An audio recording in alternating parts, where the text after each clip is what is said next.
ولا عدوان إلا على الظالمين والصلاة والسلام على رسول الله سيدنا ونبينا محمد بن عبد الله وعلى آله ومواله أما بعد رب اشرح لي صدري ويسر لي أمري واحلل عقدة من لساني يفقه قولي رضينا بالله ربا وبالإسلام دينا وبمحمد النبي ورسول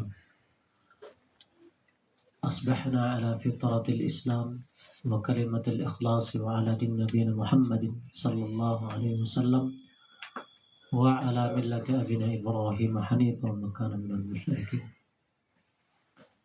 Pertama-tama marilah kita panjatkan puji syukur kita kepada Allah Subhanahu wa taala yang mana pada pagi kali ini kita masih bisa berkumpul di masjid yang mulia, Masjid Al-Mahdi di Bukit Lebah.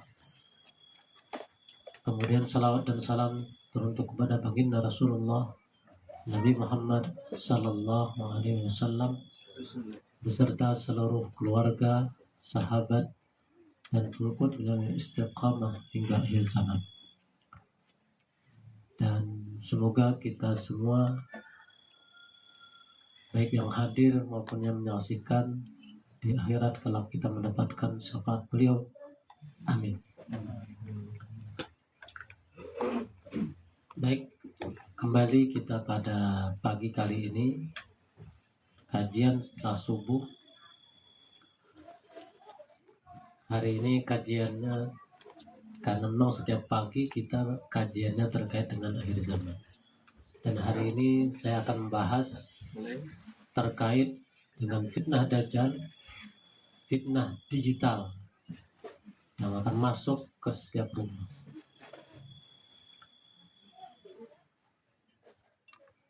Ini saya bikin berdasarkan 3 hadis ya.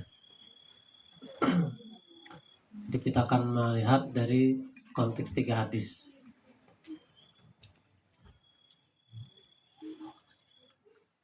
Ada 3 hadis utama yang jadi pokok pembahasan. Yang pertama, hadis banyak penghuni neraka adalah perempuan. Nabi menyebut 2 sebab utama saat itu. Yang pertama, kenapa Nabi mengatakan penghuni neraka adalah perempuan? Karena pertama sering mengeluh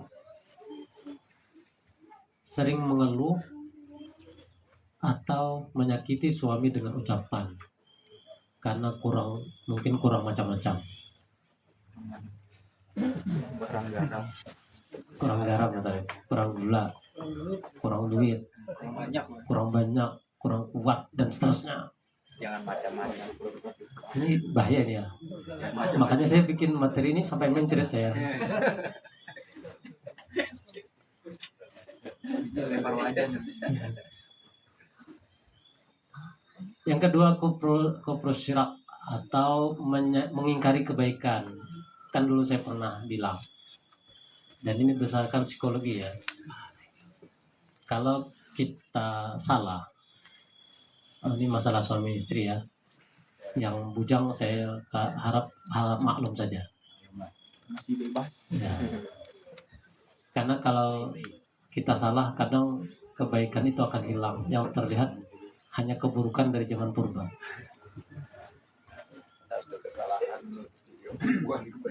Istilahnya itu, mohon maaf ibu-ibu, ini bukan saya ya, karena saya hanya mengutip hadis.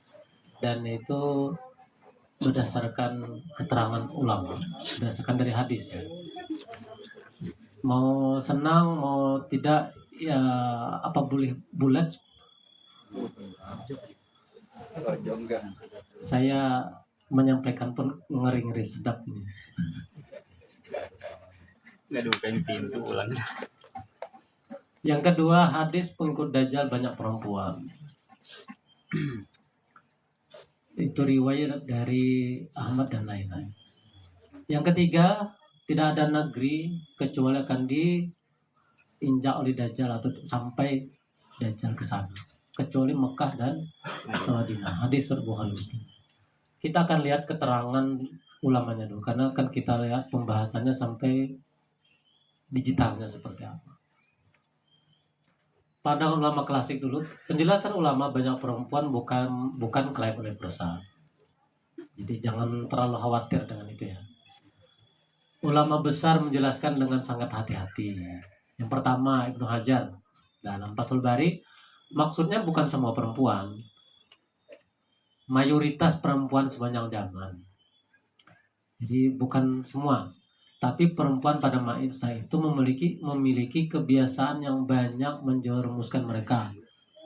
Bila laki-laki melakukan hal yang sama, mereka pun terkena ancaman yang sama. Artinya berdasarkan hadis itu tidak mengeneralisir bahwa perempuan seperti itu, tapi berdasarkan perilaku. Kemudian Imam Nawawi, kalimat itu bersifat ikhtisas bil waqt,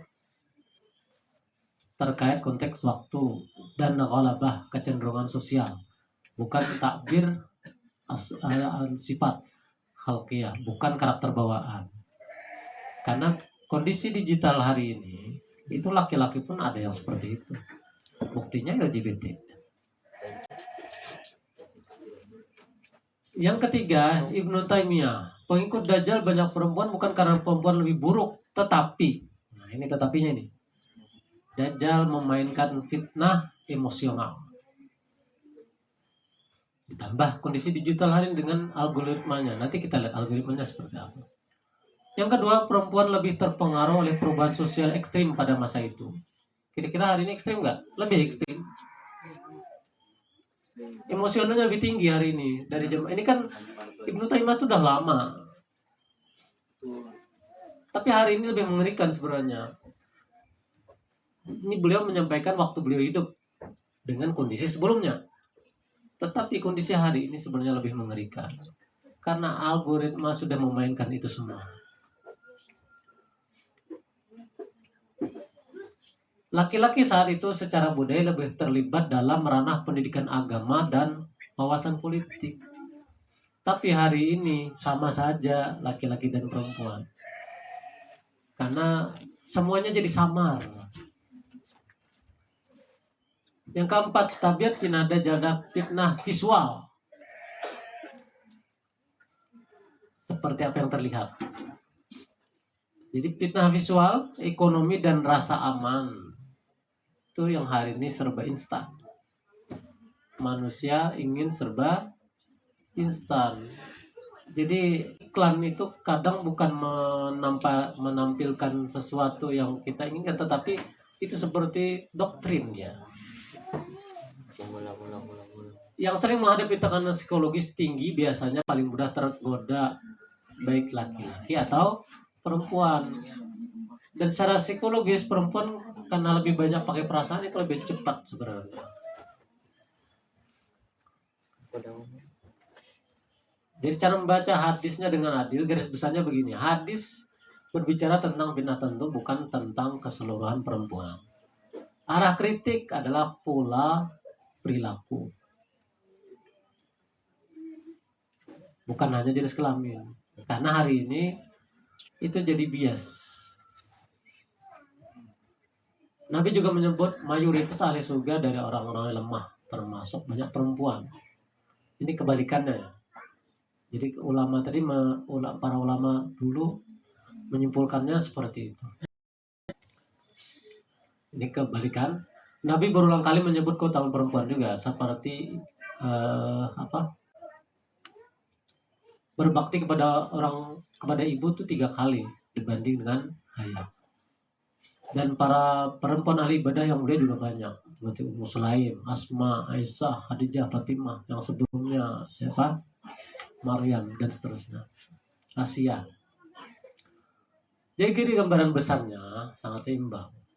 Kesimpulan fairnya, banyak perempuan dalam hadis bukan ponis, bukan generasi moral, bukan sifat bawaan perempuan. Nih, bagian akhirnya, tapi deskripsi situasional tentang perilaku sosial yang saat itu lebih sering muncul pada kelompok perempuan. Kalau saat ini gimana? Lebih parah. Ini kan ulama menyampaikan waktu itu. Tapi kalau kita korelasikan dengan kondisi hari ini sebenarnya lebih parah. karena dimainkan oleh algoritma.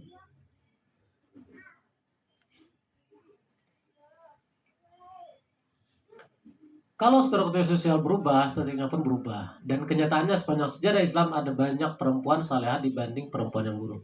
Ini waktu itu. Hari ini, tadi kita sudah katakan bahwa kondisi hari ini itu lebih mengerikan sebenarnya. Kemudian yang kedua, penjelasan ulama terkait memasuki semua negeri. Ibnu Hajar al-Asqalani, Dajjal akan menjangkau seluruh wilayah bumi baik dengan hadirnya langsung atau pengaruh kekuasaan. Kita namakan hari ini sistemnya ya. Pengaruh kekuasaan itu sistemnya. Sistemnya apa hari ini? Ya sistem digital. Saya dulu ketika karena saya dulu suka melihat film ya, tapi saya melihat film bukan menikmati seperti orang banyak. Saya lihat alurnya. Ada banyak film kan yang menyatakan apa Mas Arif yang waktu di tangan itu kalau habis waktunya dia mati. Oh iya. Nah, kemudian hari ini teknologi hari ini ada chip yang ditanam di sini kan? Ya. Itu di Amerika sudah diberlakukan. Di otak juga. Jadi semuanya sekarang bisa diakses. Jadi kalau masuk ke misalnya ke ATM dia nggak perlu pakai kartu ATM, cuma tangan aja. Dan itu mengarah ke arah yang saya bilang tadi. Jadi mereka bikin film itu bukan sebagai hanya hiburan, tapi mereka itu Memprediksi. doktrin. Jadi mereka sudah menanamkan chip dan sudah uji coba banyak. Saya lihat di YouTube udah banyak itu. Jadi mereka tanam chip, jadi semuanya di situ. ATM ada di situ, database-nya di situ. Jadi perilaku kita terbaca. Dan itu sekaligus jadi apa? GPS. Kira-kira mau lari kemana? Kalau misalnya tiba-tiba uang habis gimana ceritanya? Tarik gitu ya. Hari ini semua serba mengarah. Satu sisi memudahkan, tapi satu sisi melenakan. Dan itulah bahaya. Kemudian yang kedua, Imam Nawawi, makna masuk ke seluruh negeri adalah bahwa fitnahnya akan mencapai setiap tempat. Dan kita bisa lihat itu hari ini. Bahkan ketika menyebut Mekah, Madinah pun masuk ke semua itu. Kita bisa lihat ada beberapa orang non muslim ya bisa masuk ke Mekah beberapa kali. Yang era ini ya, era kita bukan era dulu. Era dulu ada juga ketika kasus mencuri jasad Rasulullah itu mereka menyewa rumah Kristen Spanyol ya. Mereka menyewa rumah, artinya bisa masuk.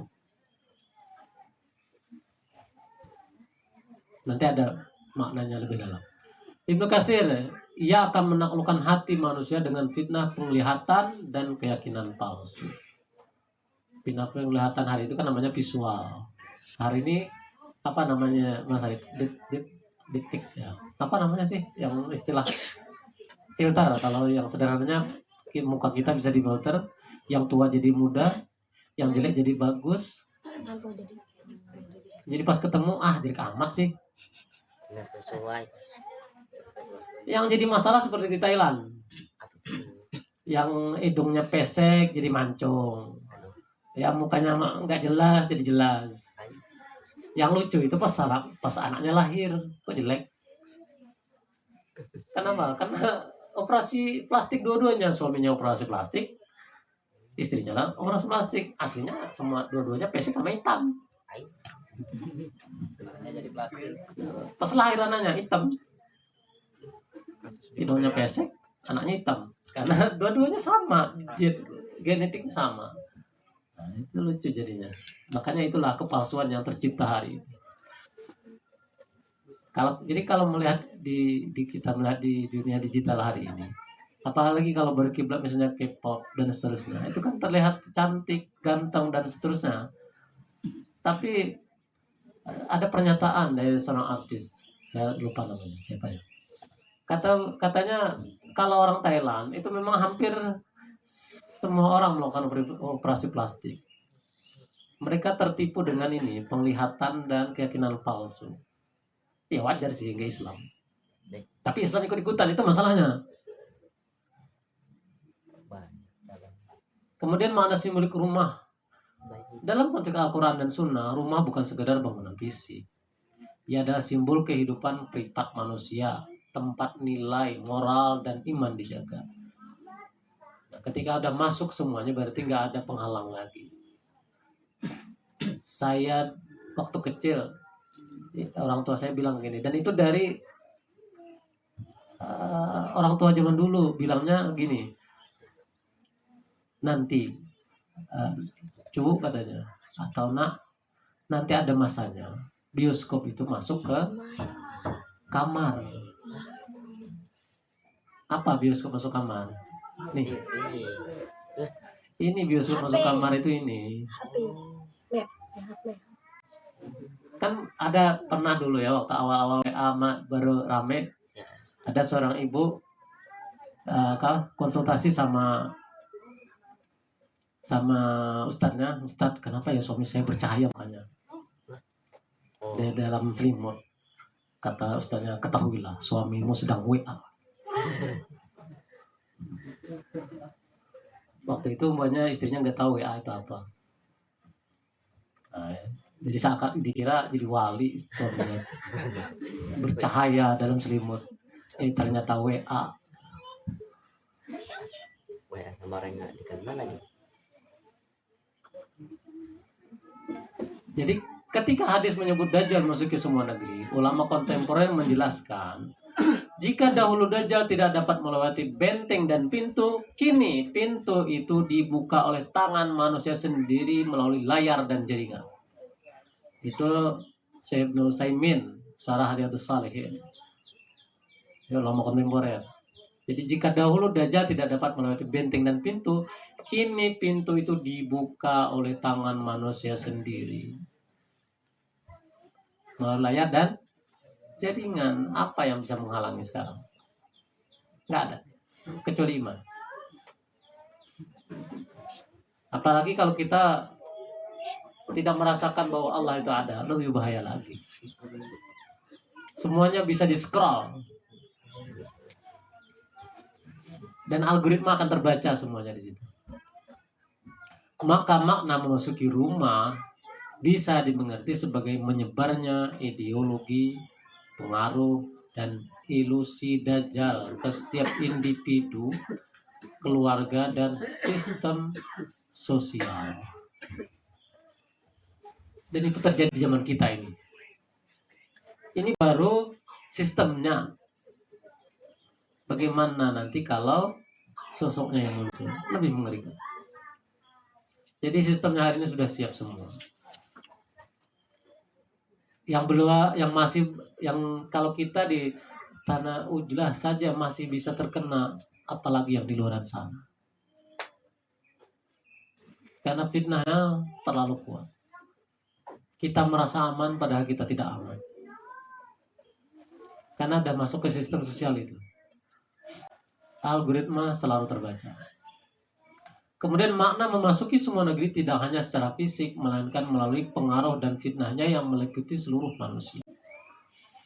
Ini maknanya. Jadi bukan secara fisik dia datang, tetapi sistemlah yang masuk. Dan itu lebih masuk akal.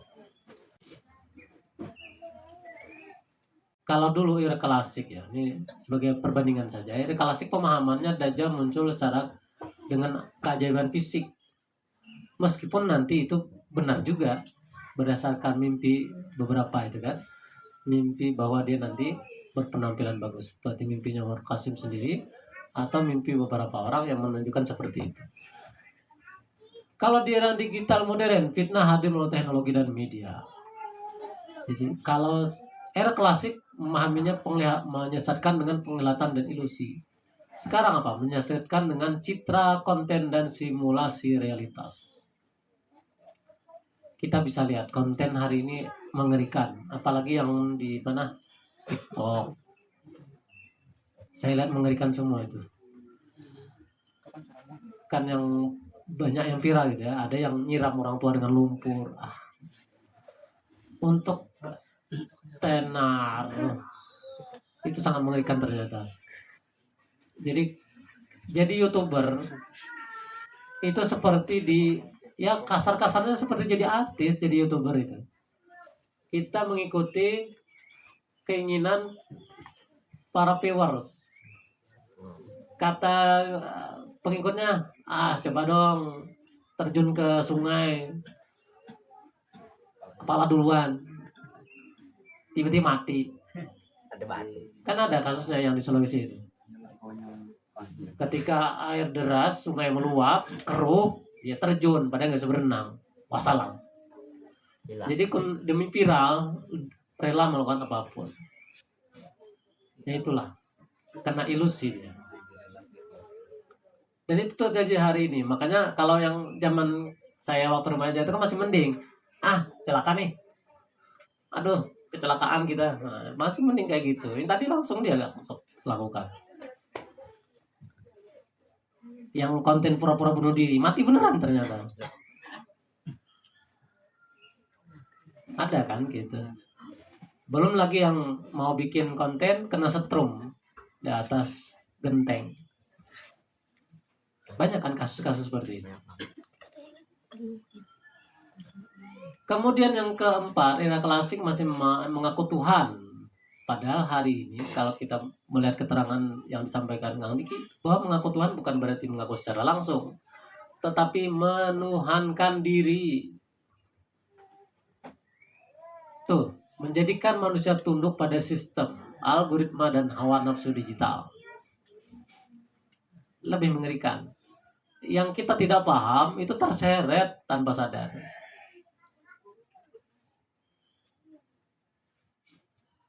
Media sosial, kecerdasan buatan, propaganda digital adalah bentuk realisasi modern di mana fitnah dajjal memasuki semua rumah tanpa mengetuk pintu. Jadi seperti Jai Langkung ya. Apa? Datang tak diundang. Kita bukan tak diundang, itu diundang itu. Coba nggak beli paket.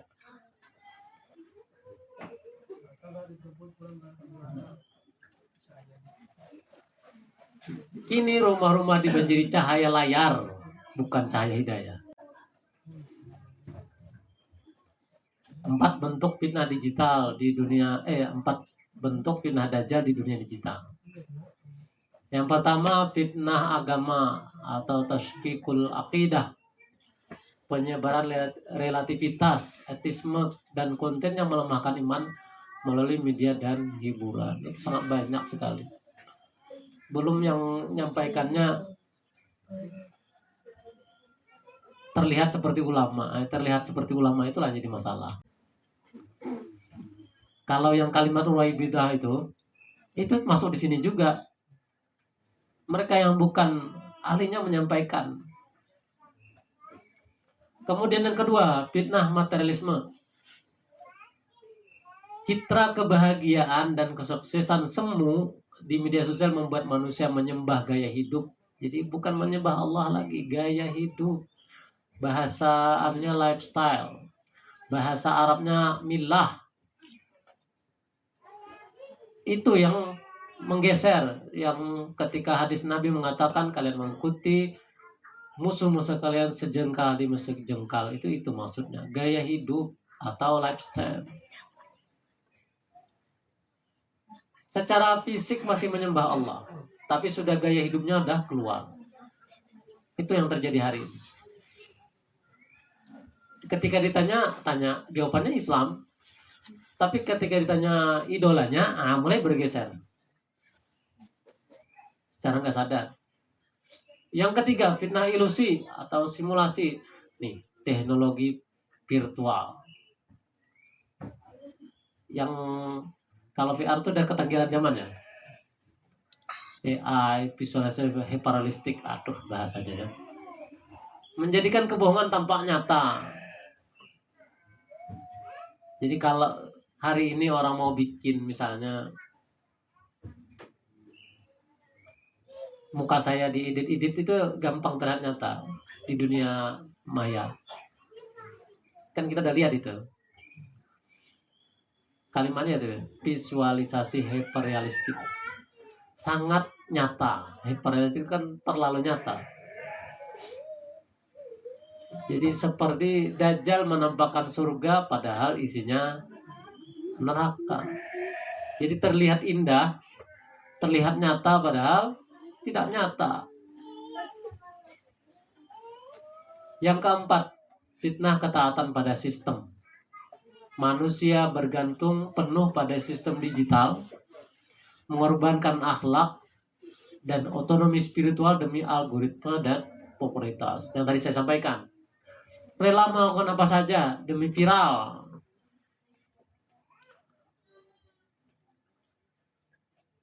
Jadi kalau yang di sini mau ikut-ikutan itu lucu jadinya.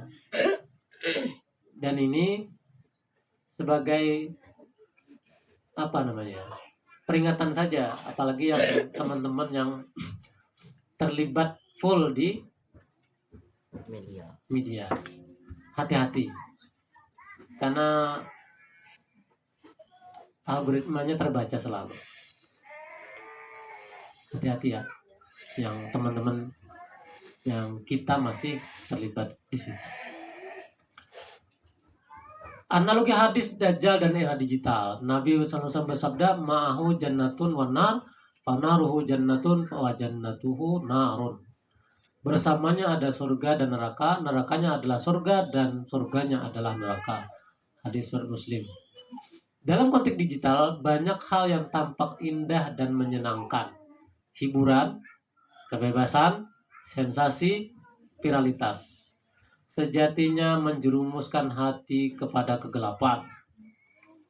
Kan tadi buktinya apa? Nah, itu kan hanya hiburannya hanya sesaat, bikin kesenangan. Sama dengan kebebasannya. Sensasinya pun sama. Nanti yang menyebabkan itu sebenarnya jadi nikmat karena dia terjangkiti apa? Kena virus ya. Itu dopamin isinya. Kecanduan ya. Makanya dulu kan kita pernah menyampaikan kecanduan digital itu lebih berbahaya. Inilah buktinya hari ini.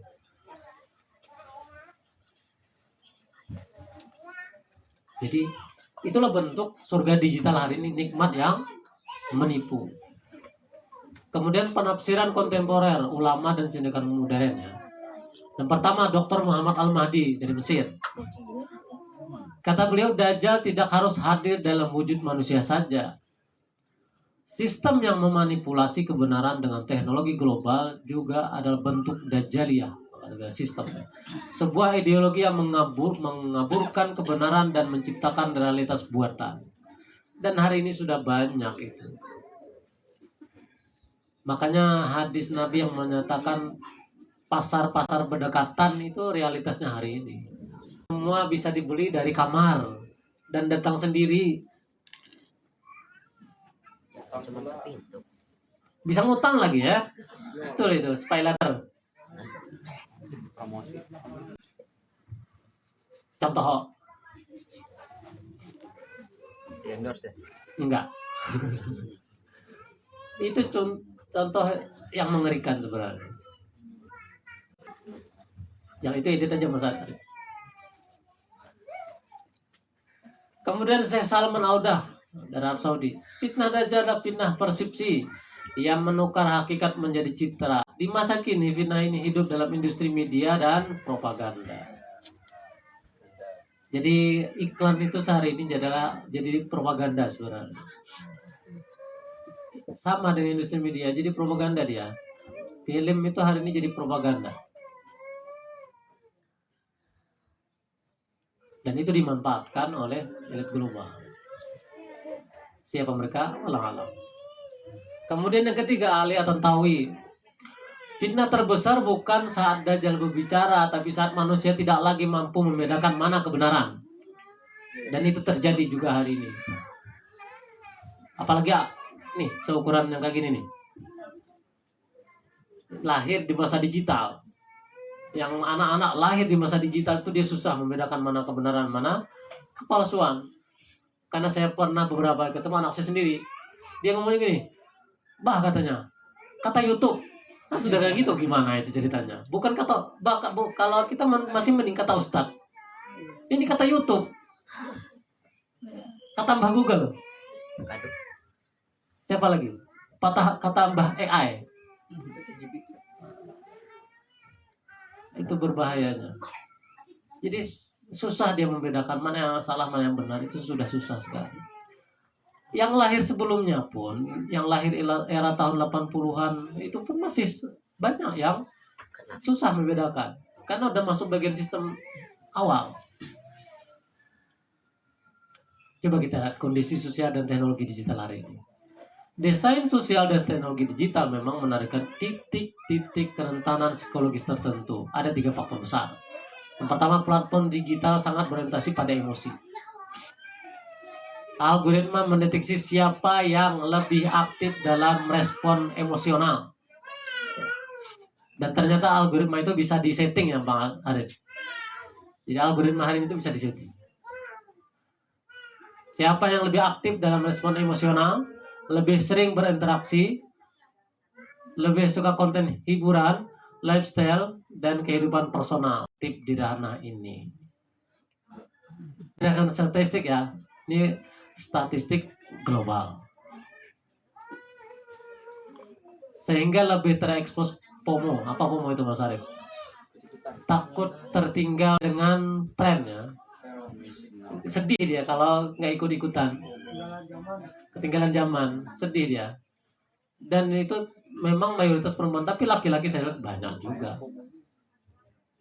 Yang kedua, lebih mudah terjebak dalam membanding-bandingkan hidup. Waduh, enak ya kalau kaya. Enak ya kalau. Enak ya kalau jadi artis. Anak saya dulu pernah. Mereka semuanya pengen jadi YouTuber.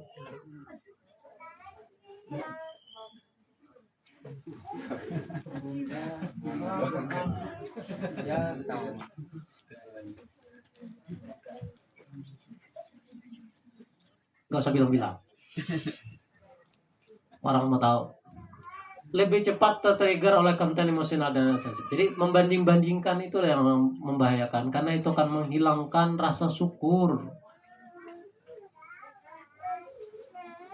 Jadi kalau dalam surah Al-A'raf yang menceritakan tentang permusuhan abadi antara manusia dengan iblis, di situ kan ada cuma 2 yang bisa terhindar. Yang pertama mukhlasin, orang yang ikhlas atau orang yang memurnikan ketaatan hanya kepada Allah. Yang kedua, setan secara jelas menyatakan bahwa yang kecuali tadi kan ilai berakal mukhlasin, yang kedua dia ingin menghilangkan rasa syukur. Ketika membanding-bandingkan hidup, itu akan menghilangkan rasa syukur. Nabi kita menyuruh, meminta supaya kita jangan melihat ke atas. Bukan gitu. Melihat orang yang lebih mapan. Melihat orang yang lebih kaya. Itu yang berbahaya. Itu akan membanding-bandingkan. Dan itu menghilangkan rasa syukur. Kapan syukurnya? Kemarin, jadi paradoks dengan hadis kemarin ya. Siapa kemarin yang menyampaikan hadis tentang miskin itu?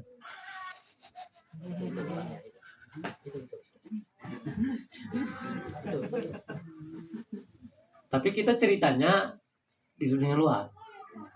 Karena nanti hadis itu akan paradoks lagi dengan kadal faqru ayakuna kufran.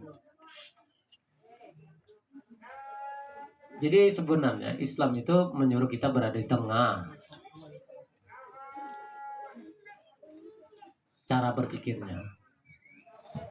Jadi di sini bukan karena perempuan lemah, tetapi karena algoritma tahu apa yang membuat mereka paling aktif.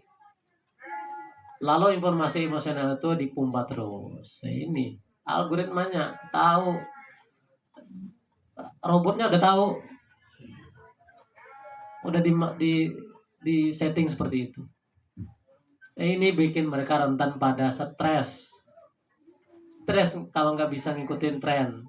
Stres nggak kalau nih impuls belanja. Dan ini tidak hanya perempuan. Pokoknya dikit-dikit pengen. Keinginan instan untuk cepat solusi cepat. Nah, itulah hari ini.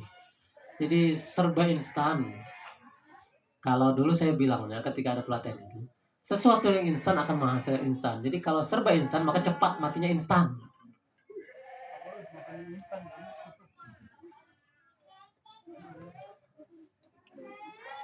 Konteks fitnah dajjal, instan, emosional, visual. 3 hal.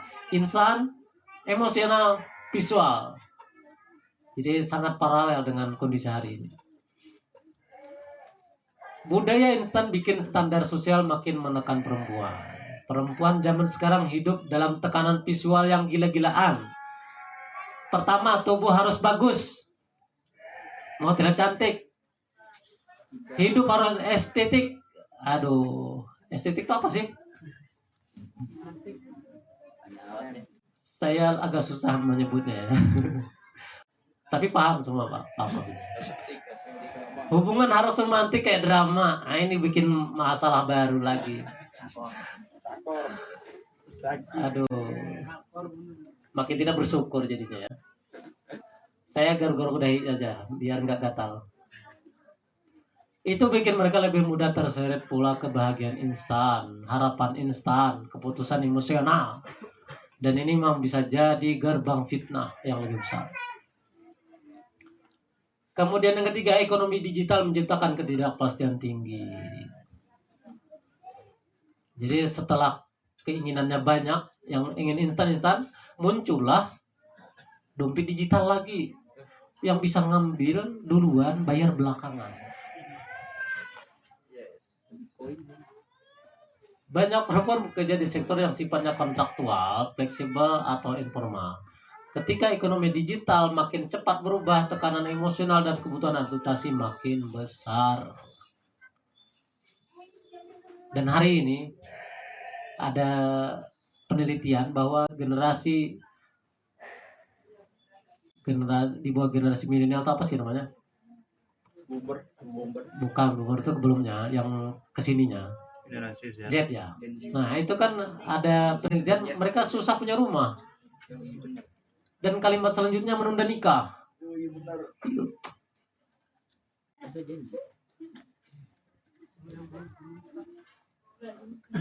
Itu penelitian Mas Alif, bukan saya yang bikin. Tapi itu lihat, tadi kan perempuan ya dibilangnya. Tapi hati-hati juga, laki-laki justru punya kerentanan baru yang tidak muncul di zaman Nabi. Ini penting karena kita nggak boleh jatuh pada kesimpulan tunggal. Hal ini laki-laki berentan pada pertama adiksi games. Bukan berarti perempuan enggak ya, sama aja main gamenya, bikin ketagihan. Jadi games itu kalau kan dalam mimpinya Umar Kasim mengatakan bahwa games itu bagian dari kesyirikan karena dia ada tuhan-tuhan tertentu di dalam sana. Karena seakan-akan sebenarnya kita jadi Tuhannya di situ, kita yang mengendalikan. Lupa waktu, kita jadi Tuhannya di situ, kita mengendalikan ceritanya. Yang kedua, adiksi pornografi, dan ini sudah terjadi di mana-mana. Kecanduan, dan kecanduannya itu susah menghilangkan. Kalau tidak ada iman, maka ini ketika kondisi sendiri di kamar itu orang sangat rentan. Apalagi yang ketika anak remaja gejolaknya lagi tinggi-tingginya. Wah, ini susah ini. Bukan hanya remaja, sama semua. Karena setan tidak pandang bulu.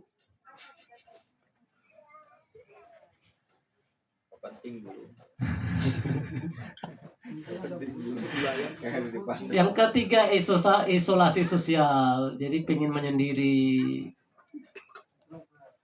Kalau sudah seperti, dan kan ketika di dunia digital itu orang tidak takut komentar yang aneh-aneh karena merasa nggak ada yang lihat kan, namanya bisa anonim kan, ya makin mengerikan kalimat-kalimatnya. Ideologi ekstrim bisa muncul di situ karena dia sendirian, nggak ada temennya. Apa bacanya tuh? Laneles.